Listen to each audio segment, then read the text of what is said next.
Frankenstein, or the modern Prometheus. Chapter I am by birth a Genovese, and my family is one of the most distinguished of that republic. My ancestors had been for many years counselors and syndics, and my father had filled several public situations with honor and reputation. He was respected by all who knew him for his integrity and indefatigable attention to public business.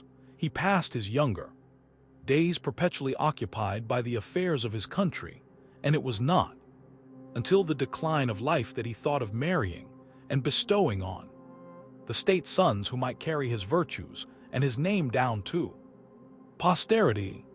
As the circumstances of his marriage illustrate his character, I cannot refrain from relating them. One of his most intimate friends was a merchant who, from a flourishing state, fell through numerous mischances into poverty. This man, whose name was Beaufort, was of a proud and unbending disposition, and could not bear to live in poverty and oblivion in the same country where he had formerly been distinguished for his rank and magnificence. Having paid his debts, therefore, in the most honorable manner, he retreated with his daughter to the town of Lucerne, where he lived unknown and in wretchedness. My father loved Beaufort with the truest friendship, and was deeply grieved by his retreat in these unfortunate circumstances. He grieved also for the loss of his society, and resolved to seek him out and endeavor to persuade him to begin the world again through his credit and assistance. Beaufort had taken effectual measures to conceal himself, and it was 10 months before my father discovered his abode.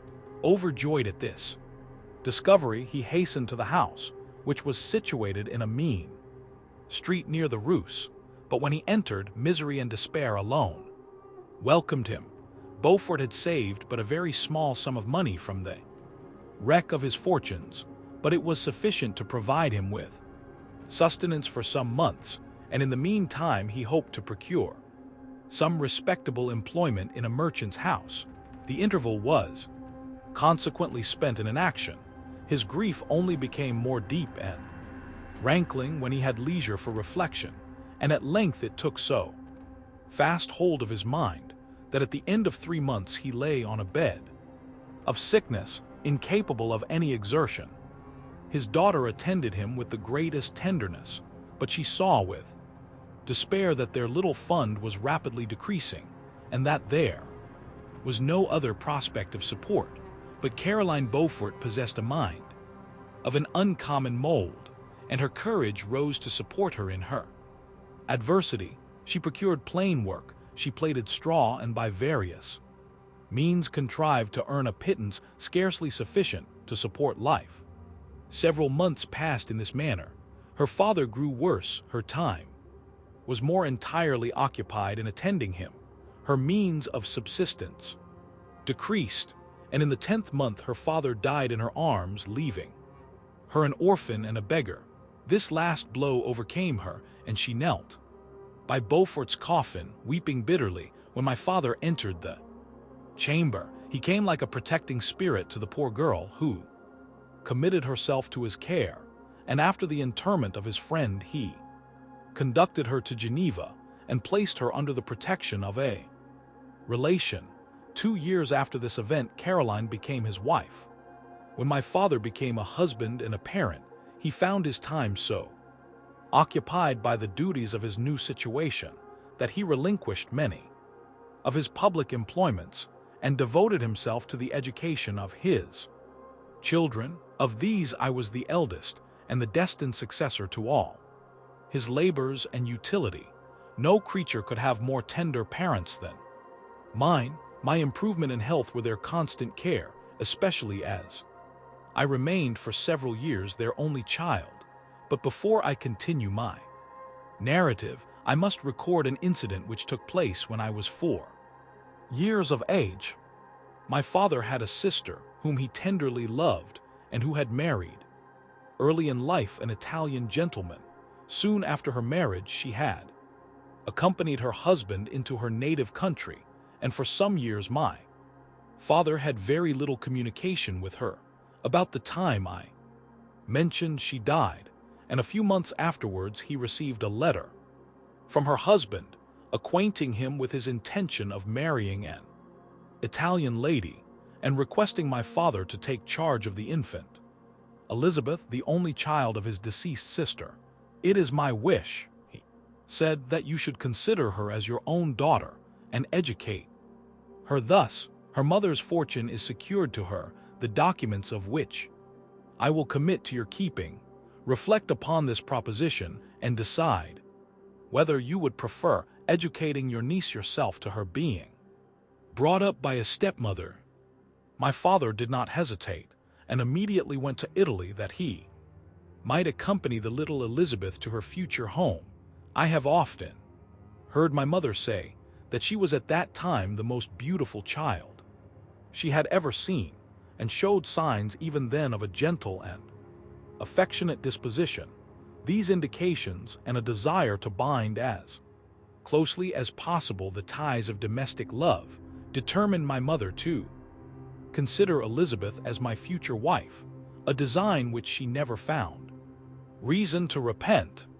From this time Elizabeth Lavenza became my playfellow, and, as we grew older, my friend. She was docile and good-tempered, yet gay and playful as a summer insect. Although she was lively and animated, her feelings were strong and deep, and her disposition uncommonly affectionate. No one could better enjoy liberty, yet no one could submit with more grace than she did to constraint and caprice. Her imagination was luxuriant, yet her capability of application was great. Her person was the image of her mind. Her hazel eyes, although as lively as a bird's, possessed an attractive softness.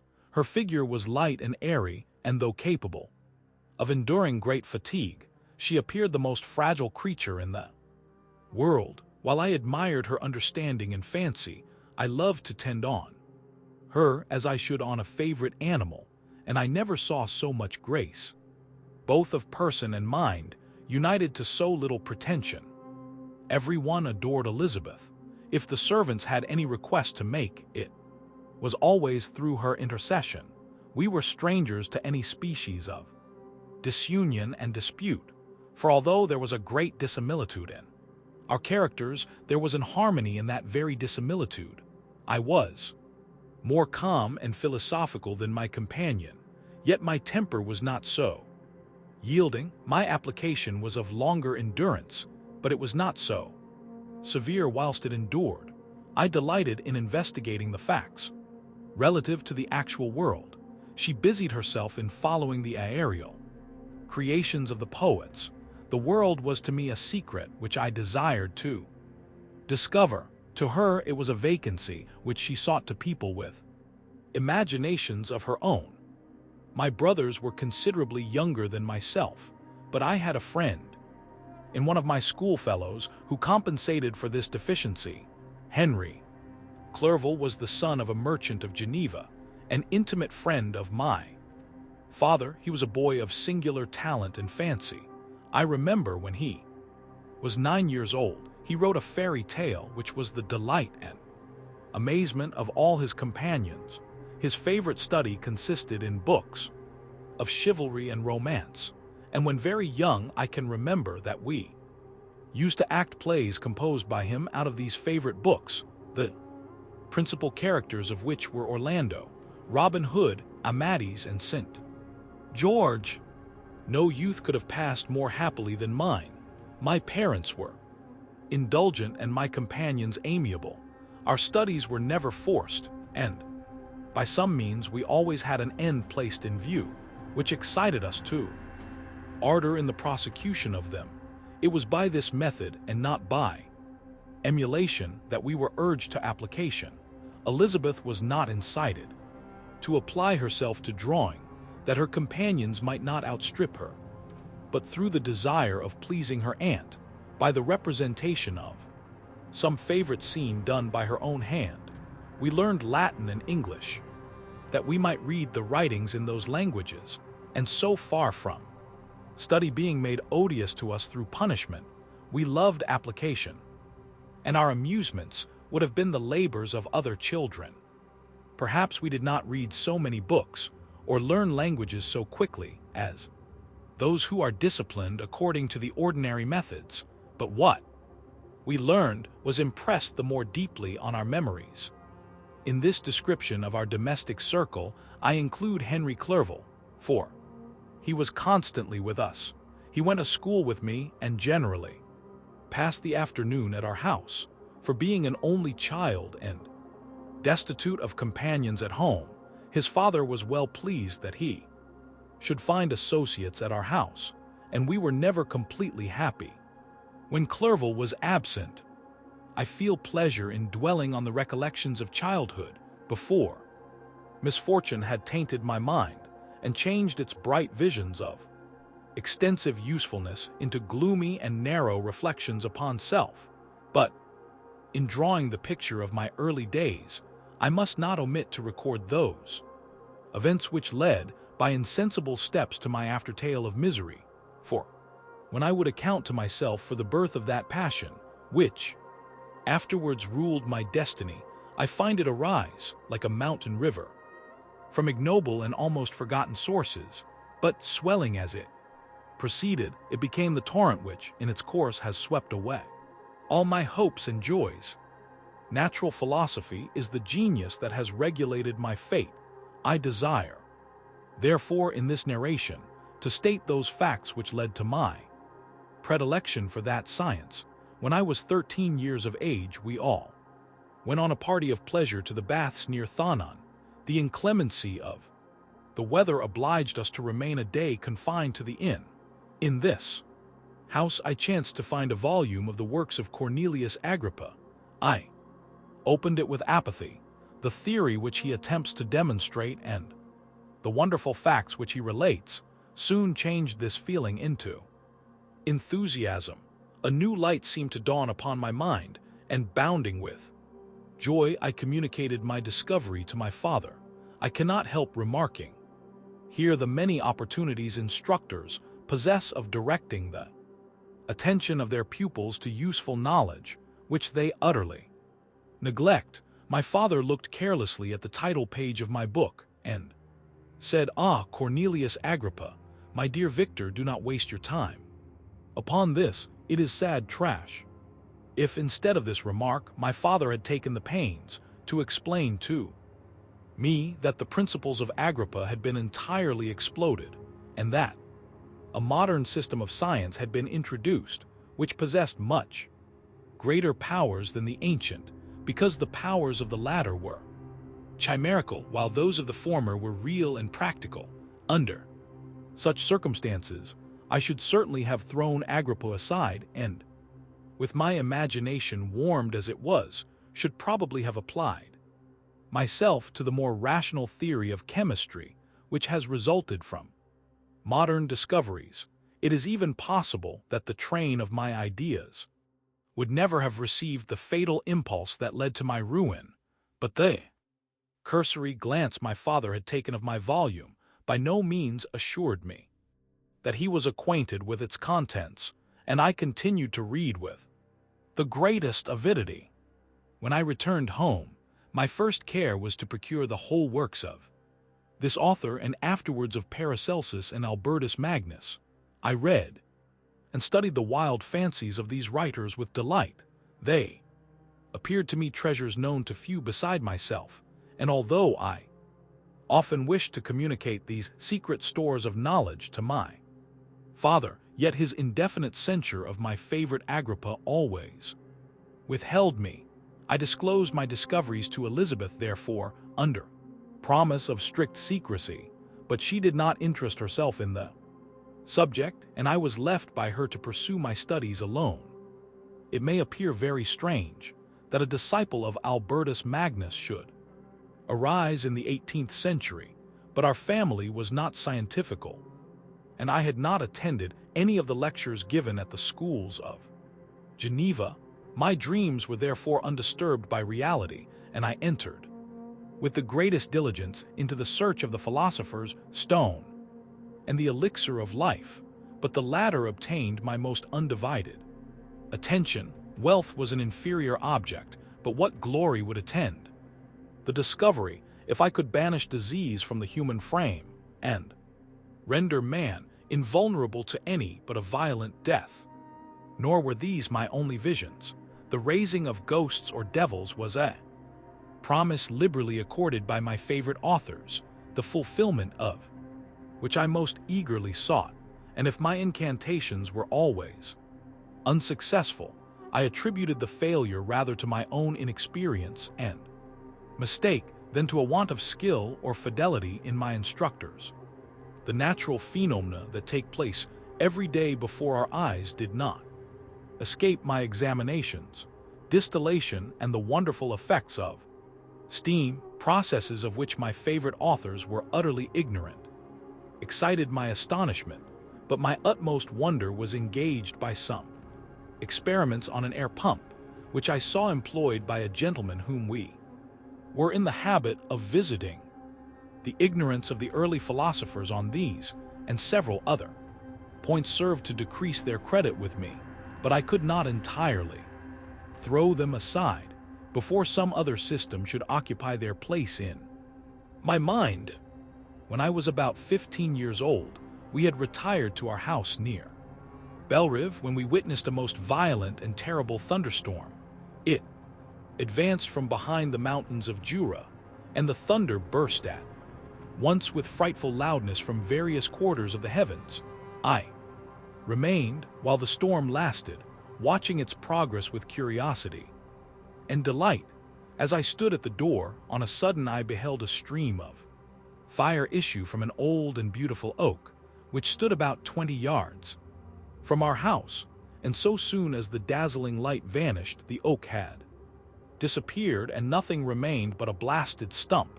When we visited it the next morning, we found the tree shattered in a singular manner. It was not splintered by the shock, but entirely reduced to thin ribands of wood.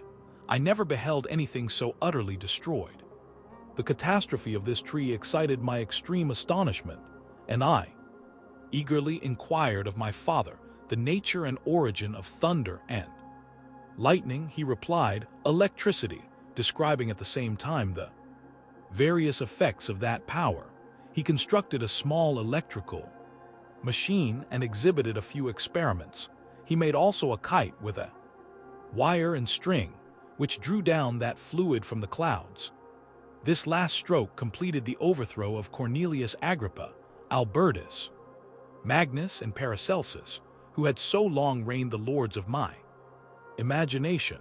But by some fatality I did not feel inclined to commence the study of any modern system, and this disinclination was influenced by the following circumstance.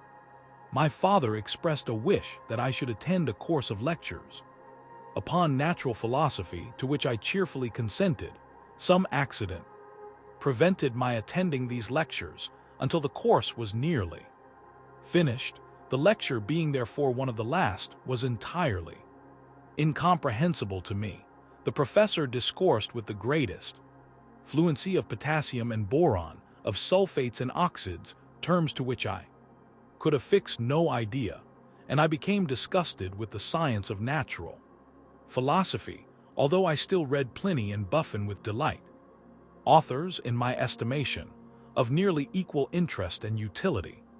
My occupations at this age were principally the mathematics, and most of the branches of study appurtening to that science. I was busily employed in learning languages. Latin was already familiar to me, and I began to read some of the easiest Greek authors without the help of a lexicon. I also perfectly understood English and German. This is the list of my accomplishments at the age of 17, and you may conceive that my hours were fully employed in acquiring and maintaining knowledge of this various literature.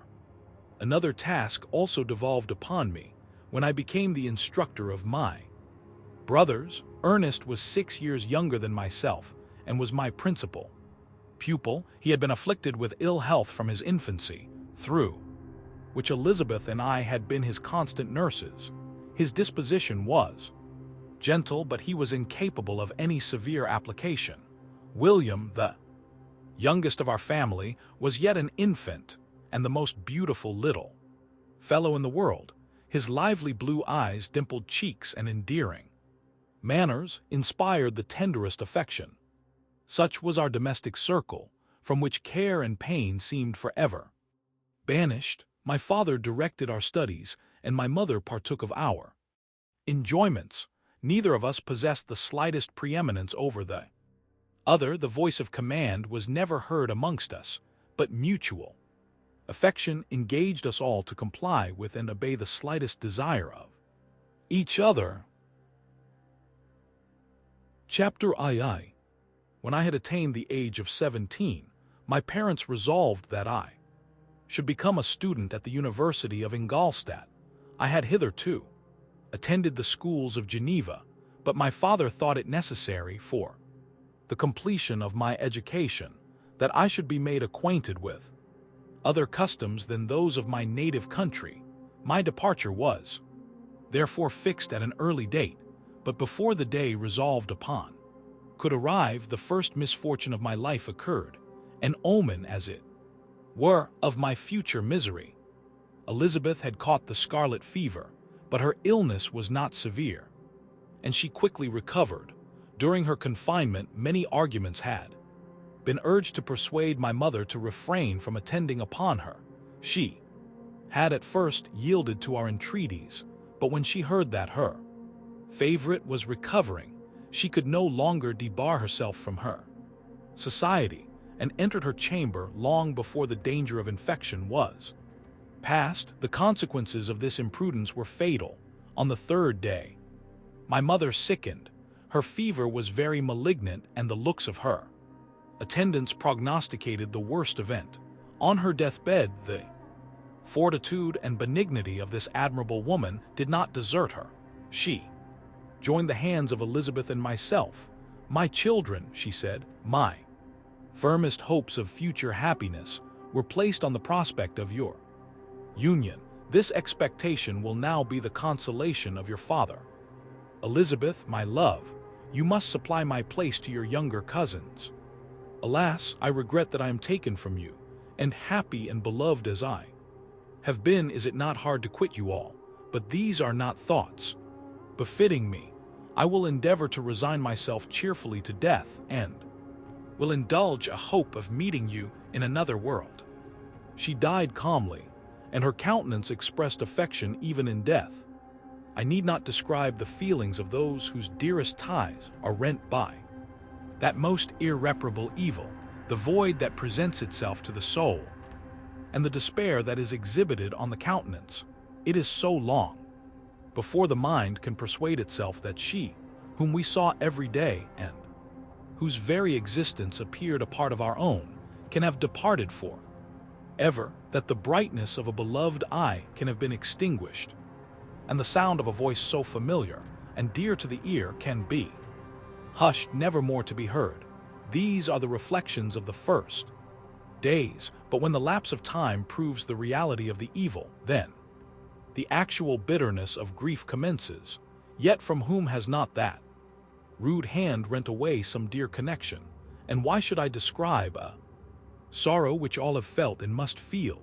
The time at length arrives when grief is rather an indulgence than a necessity, and the smile that plays upon the lips, although it may be deemed a sacrilege, is not banished. My mother was dead, but we had still duties which we ought to perform. We must continue our course with the rest, and learn to think ourselves fortunate, whilst one remains whom the spoiler has not seized.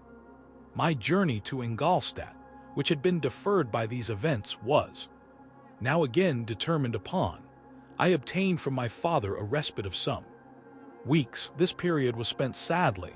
My mother's death and my speedy departure depressed our spirits, but Elizabeth endeavored to renew the spirit of cheerfulness in our little society. Since the death of her aunt, her mind had acquired new firmness and vigor. She determined to fulfill her duties with the greatest exactness, and she felt that most imperious duty of rendering her uncle and cousins happy had devolved upon her. She consoled me, amused her uncle, instructed my brothers, and I never beheld her so enchanting as at this time, when she was continually endeavoring to contribute to the happiness of others, entirely forgetful of herself. The day of my departure at length arrived. I had taken leave of all my friends, excepting Clerval, who spent the last evening with us. He bitterly lamented that he was unable to accompany me, but his father could not be persuaded to part with him, intending that he should become a partner with him in business, in compliance with his favorite theory, that learning was superfluous in the commerce of ordinary life. Henry had a refined mind. He had no desire to be idle and was well pleased to become his father's partner, but he believed that a man might be a very good trader and yet possess a cultivated understanding. We sat late, listening to his complaints and making many little arrangements for the future. The next morning early I departed. Tears gushed from the eyes of Elizabeth.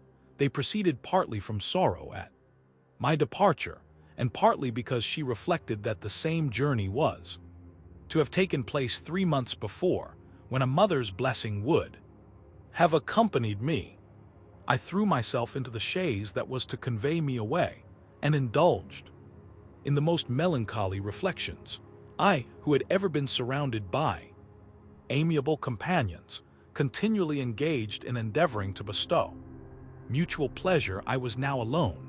In the university whither I was going, I must form my own friends and be my own protector. My life had hitherto been remarkably secluded and domestic, and this had given me invincible repugnance to new countenances. I loved my brothers, Elizabeth and Clerval. These were old familiar faces, but I believed myself totally unfitted for the company of strangers. Such were my reflections as I commenced my journey, but as I proceeded my spirits and hopes rose. I ardently desired the acquisition of knowledge. I had often, when at home, thought it hard to remain during my youth cooped up in one place, and had longed to enter the world and take my station among other human beings. Now my desires were complied with, and it would, indeed, have been folly to repent. I had sufficient leisure for these and many other reflections during my journey to Ingolstadt, which was long and fatiguing. At length the high, white steeple of the town met my eyes. I alighted and was conducted to my solitary apartment to spend the evening as I pleased. The next morning I delivered my letters of introduction and paid a visit to some of the principal professors, and among others to M. Krempe, professor of natural philosophy. He received me with politeness and asked me several questions concerning my progress in the different branches of science appertaining to natural philosophy.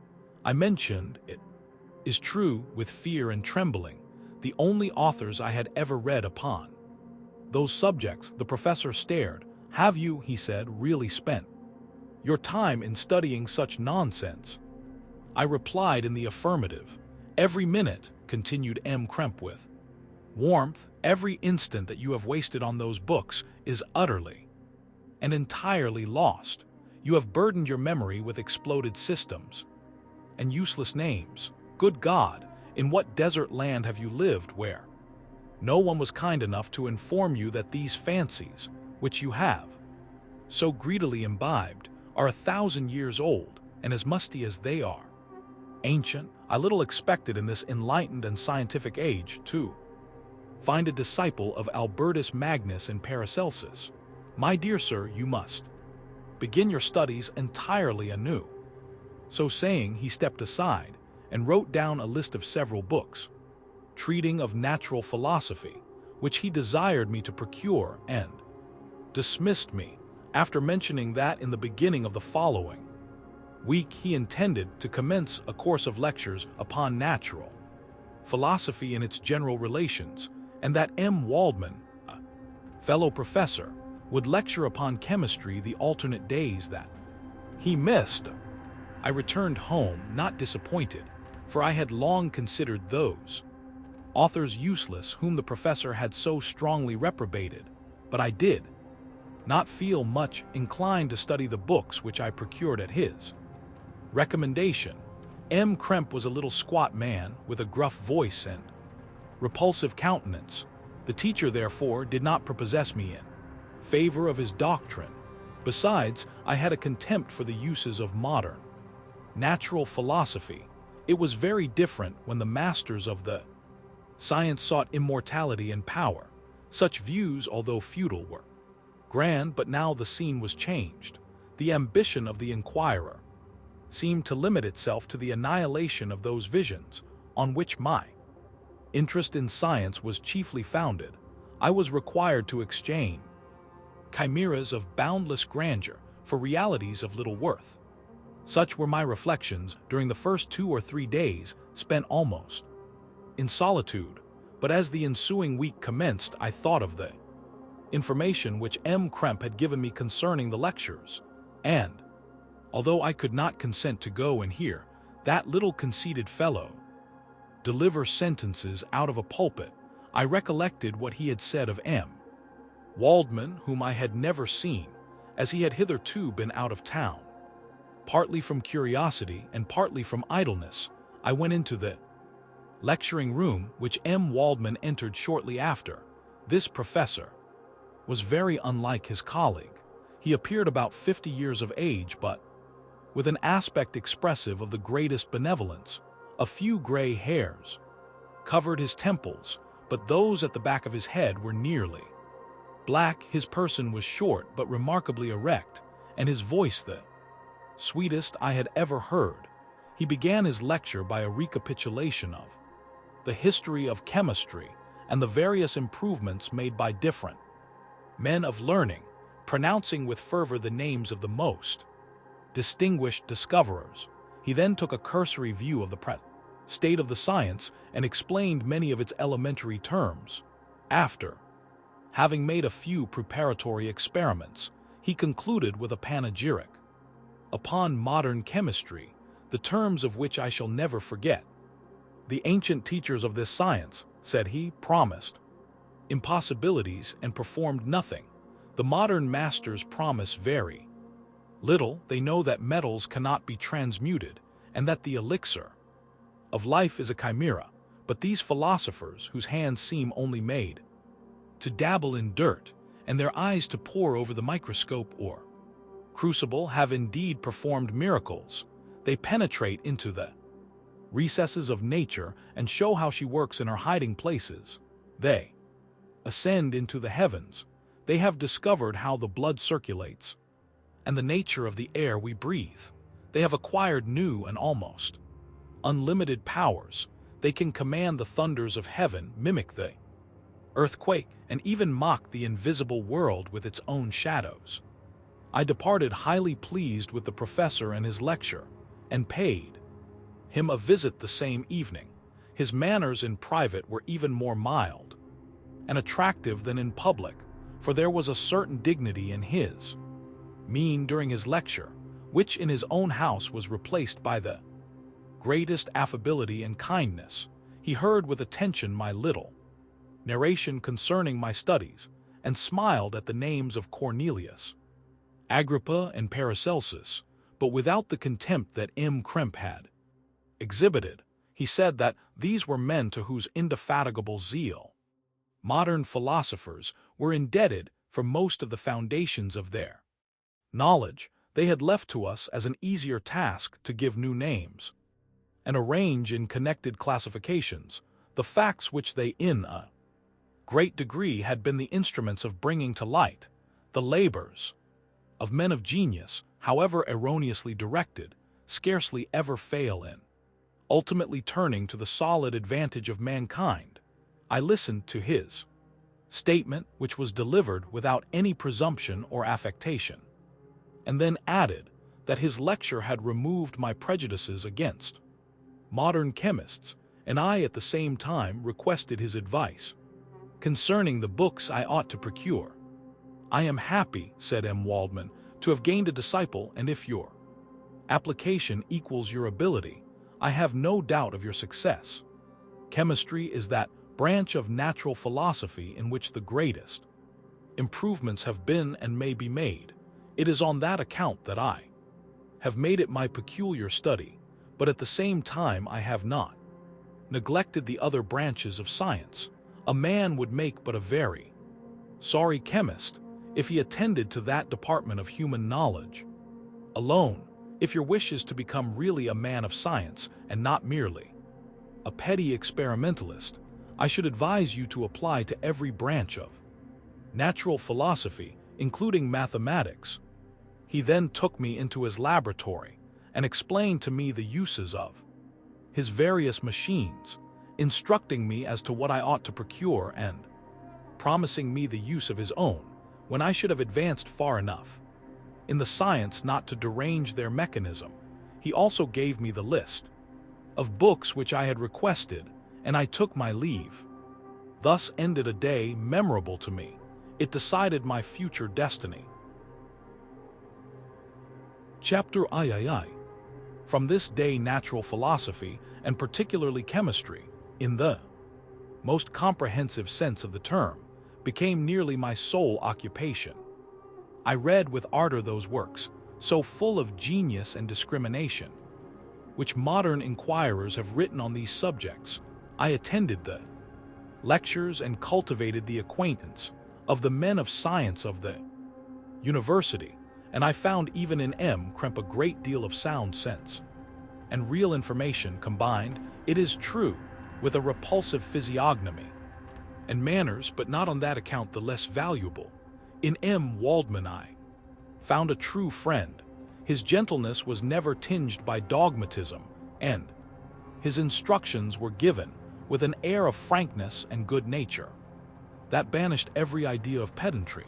It was, perhaps, the amiable character of this man that inclined me more to that branch of natural philosophy which he professed than an intrinsic love for the science itself. But this state of mind had place only in the first steps towards knowledge. The more fully I entered into the science, the more exclusively I pursued it for its own sake.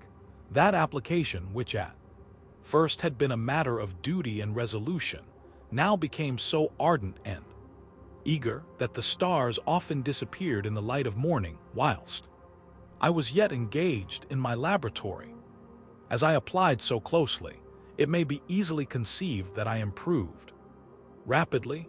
My ardor was indeed the astonishment of the students, and my proficiency that of the masters. Professor Krempe often asked me with a sly smile how Cornelius Agrippa went on, whilst M. Waldman expressed the most heartfelt exultation in my progress. 2 years passed in this manner, during which I paid no visit to Geneva, but was engaged heart and soul in the pursuit of some discoveries which I hoped to make. None but those who have experienced them can conceive of the enticements of science. In other studies you go as far as others have gone before you, and there is nothing more to know. But in a scientific pursuit, there is continual food for discovery and wonder. A mind of moderate capacity which closely pursues one study must infallibly arrive at great proficiency in that study, and I, who continually sought the attainment of one object of pursuit and was solely wrapped up in this, improved so rapidly that, at the end of 2 years, I made some discoveries in the improvement of some chemical instruments, which procured me great esteem and admiration at the university. When I had arrived at this point, and had become as well acquainted with the theory and practice of natural philosophy as depended on the lessons of any of the professors at Ingolstadt, my residence there being no longer conducive to my improvements, I thought of returning to my friends and my native town, when an incident happened that protracted my stay. One of the phenomena which had peculiarly attracted my attention was the structure of the human frame, and indeed any animal endued with life. Whence I often asked myself, did the principle of life proceed? It was a bold question, and one which has ever been considered as a mystery. Yet with how many things are we upon the brink of becoming acquainted? if cowardice or carelessness did not restrain our inquiries. I revolved these circumstances in my mind and determined thenceforth to apply myself more particularly to those branches of natural philosophy which relate to physiology, unless I had been animated by an almost supernatural enthusiasm. My application to this study would have been irksome and almost intolerable. To examine the causes of life, we must first have recourse to death. I became acquainted with the science of anatomy, but this was not sufficient. I must also observe the natural decay and corruption of the human body. In my education, my father had taken the greatest precautions that my mind should be impressed with no supernatural horrors. I do not ever remember to have trembled at a tale of superstition or to have feared the apparition of a spirit. Darkness had no effect upon my fancy, and a churchyard was to me merely the receptacle of bodies deprived of life, which, from being the seat of beauty and strength, had become food for the worm. Now I was led to examine the cause and progress of this decay, and forced to spend days and nights in vaults and charnel houses. My attention was fixed upon every object the most insupportable to the delicacy of the human feelings. I saw how the fine form of man was degraded and wasted. I beheld the corruption of death succeed to the blooming cheek of life. I saw how the worm inherited the wonders of the eye and brain. I paused, examining and analyzing all the minutiae of causation, as exemplified in the change from life to death, and death to life, until from the midst of this darkness a sudden light broke in upon me, a light so brilliant and wondrous, yet so simple, that while I became dizzy with the immensity of the prospect which it illustrated, I was surprised that, among so many men of genius who had directed their inquiries towards the same science, that I alone should be reserved to discover so astonishing a secret. Remember, I am not recording the vision of a madman. The sun does not more certainly shine in the heavens than that which I now affirm is true. Some miracle might have produced it, yet the stages of the discovery were distinct and probable. After days and nights of incredible labor and fatigue, I succeeded in discovering the cause of generation and life. Nay, more, I became myself capable of bestowing animation upon lifeless matter. The astonishment which I had at first experienced on this discovery soon gave place to delight and rapture. After so much time spent in painful labor, to arrive at once at the summit of my desires was the most gratifying consummation of my toils. But this discovery was so great and overwhelming that all the steps by which I had been progressively led to it were obliterated, and I beheld only the result. What had been the study and desire of the wisest men since the creation of the world was now within my grasp. Not that, like a magic scene, it all opened upon me at once. The information I had obtained was of a nature rather to direct my endeavors so soon as I should point them towards the object of my search than to exhibit that object already accomplished. I was like the Arabian who had been buried with the dead and found a passage to life aided only by one glimmering and seemingly ineffectual light. I see by your eagerness and the wonder and hope which your eyes express, my friend, that you expect to be informed of the secret with which I am acquainted. That cannot be.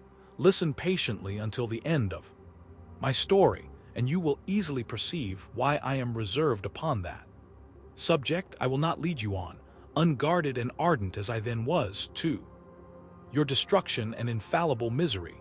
Learn from me, if not by my precepts, at least by my example, how dangerous is the acquirement of knowledge, and how much happier that man is who believes his native town to be the world than he who aspires to become greater than his nature will allow.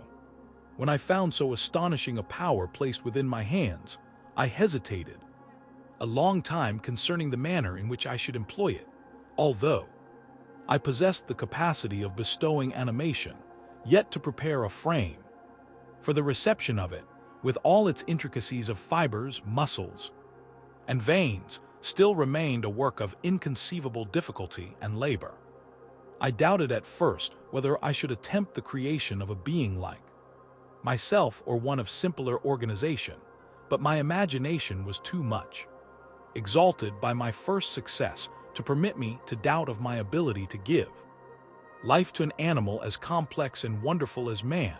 The materials at present within my command hardly appeared adequate to so arduous an undertaking, but I doubted not that I should ultimately succeed. I prepared myself for a multitude of reverses. My operations might be incessantly baffled, and at last my work be imperfect. Yet when I considered the improvement which every day takes place in science and mechanics, I was encouraged to hope my present attempts would at least lay the foundations of future success, nor could I consider the magnitude and complexity of my plan as any argument of its impracticability. It was with these feelings that I began the creation of a human being. As the minuteness of the parts formed a great hindrance to my speed, I resolved, contrary to my first intention, to make the being of a gigantic stature, that is to say, about 8 feet in height and proportionably large. After having formed this determination, and having spent some months in successfully collecting and arranging my materials, I began. No one can conceive the variety of feelings which bore me onwards, like a hurricane in the first enthusiasm of success.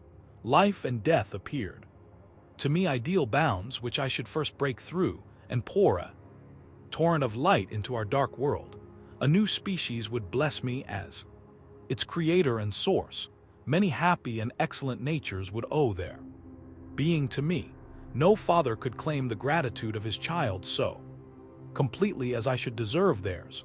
Pursuing these reflections, I thought that if I could bestow animation upon lifeless matter, I might, in process of time, although I now found it impossible, renew life where death had apparently devoted the body to corruption. These thoughts supported my spirits, while I pursued my undertaking with unremitting ardor. My cheek had grown pale with study, and my person had become emaciated with confinement. Sometimes, on the very brink of certainty, I failed, yet still I clung to the hope which the next day or the next hour might realize.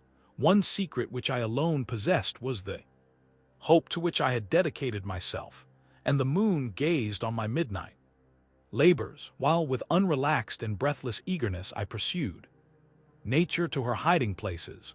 Who shall conceive the horrors of my secret toil as I dabbled among the unhallowed damps of the grave, or tortured the living animal to animate the lifeless clay?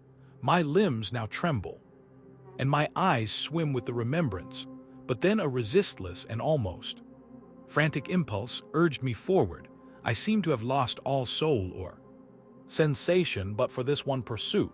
It was indeed but a passing trance that only made me feel with renewed acuteness so soon as, the unnatural stimulus ceasing to operate, I had returned to my old habits.